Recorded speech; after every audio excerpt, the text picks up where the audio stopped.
पहला पाठ प्रज्ञा ग्रंथ अध्याय 9 पद संख्या 13 से 18 तक। ईश्वर के मन की थाह कौन ले सकता है? कौन ईश्वर की इच्छा जान सकता है?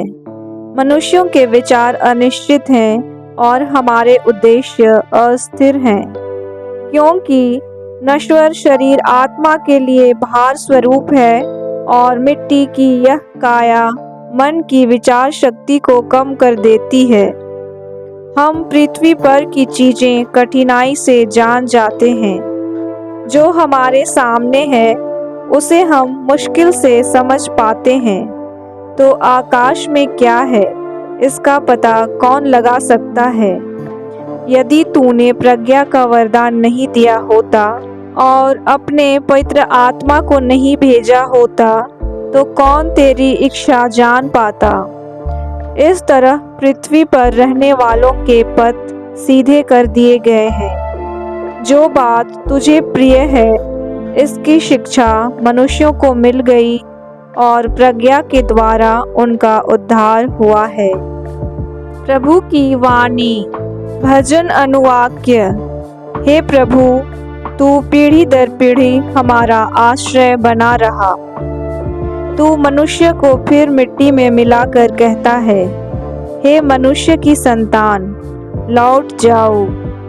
1000 वर्ष भी तुझे बीते कल की तरह लगते हैं।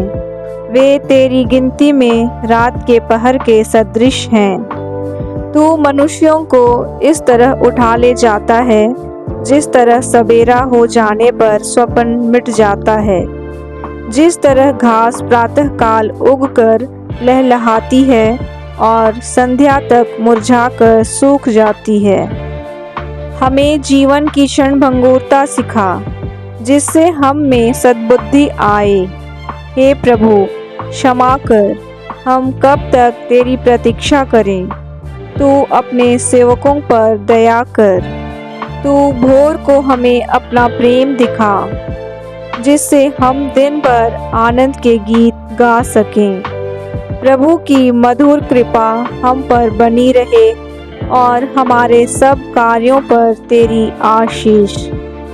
दूसरा पाठ फिलोमोन के नाम संत पौलुस का पत्र अध्याय 9 पद संख्या 10, 12 से 17 तक। मैं पौलुस, जो बूढ़ा हो चला और आजकल यीशु मसीह के कारण कैदी भी हूँ, आपको यह लिख रहा हूँ। मैं ओनेसिमुस के लिए आपसे निवेदन कर रहा हूँ। वह मेरा पुत्र है, क्योंकि मैं कैद में उसका आध्यात्मिक पिता बन गया हूँ। मैं अपने कलेजे के इस टुकड़े को आपके पास वापस भेज रहा हूँ। मैं जो सुसमाचार के कारण कैदी हूँ, इसे यहाँ अपने पास रखना चाहता था, जिससे यह आपके बदले मेरी सेवा करे।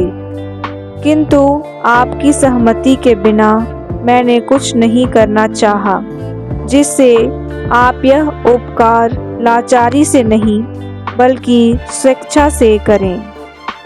ओनेसिमुस शायद इसलिए कुछ समय तक आपसे ले लिया गया था कि यह आपको सदा के लिए प्राप्त हो, अब दास के रूप में नहीं बल्कि दास से कहीं बढ़कर अति प्रिय भाई के रूप में।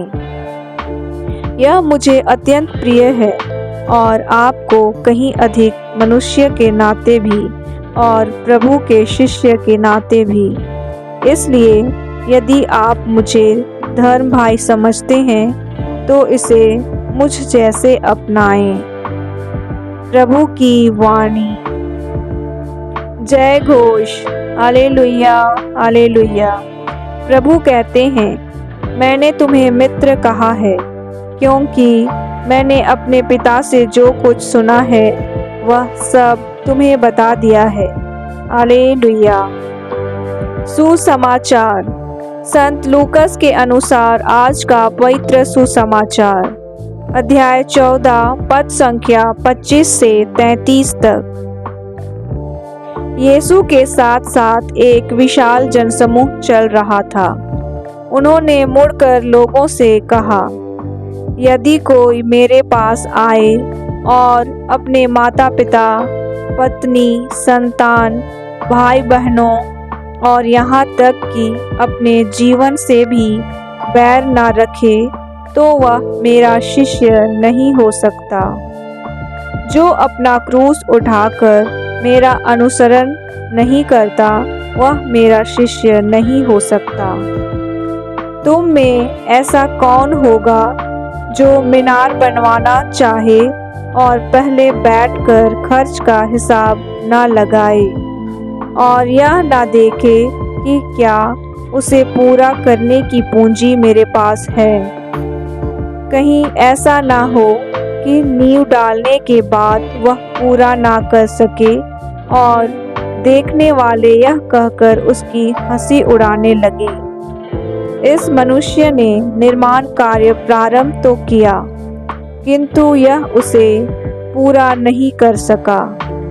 अथवा कौन राजा ऐसा होगा जो दूसरे राजा से युद्ध करने जाता हो और पहले बैठकर यह विचार ना करे कि जो 20,000 की फौज के साथ मुझ पर चढ़ा आ रहा है, क्या मैं 10,000 की फौज से उसका सामना कर सकता हूँ?